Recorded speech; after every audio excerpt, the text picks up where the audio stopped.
تا حرفی زرینی سرنوشتت میکنیم، با زری نابی زرافشان زرنوشتت میکنیم. ای خلق خدا بهار وحدت داریم، از وحدت خود بخت و سعادت داریم، از وحدت خود بخت و سعادت داریم. شکرانه که ما چو تاجیکستانی عزیز در روی زمین یگانه جنت داریم، در روی زمین یگانه جنت داریم.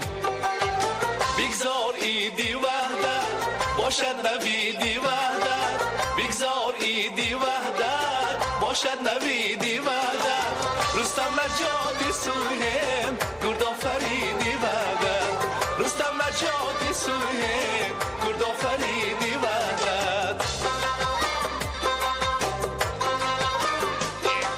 وحدت همه را یک دل و یک سان دارد، این معنی نکنی کنی جان دارد، این معنی نکنی کنی جان دارد.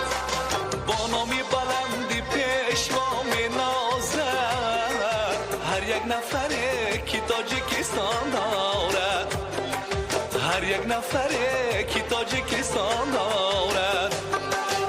بگذار ایدی وحدت باشد نویدی وحدت، بگذار ایدی وحدت باشد نویدی وحدت.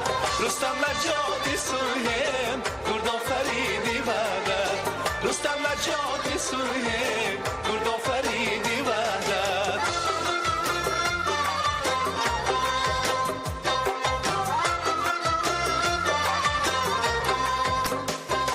ای دوست بیا که راز وحدت گویم، از واژه دل نوازی وحدت گویم، از واژه دل نوازی وحدت گویم.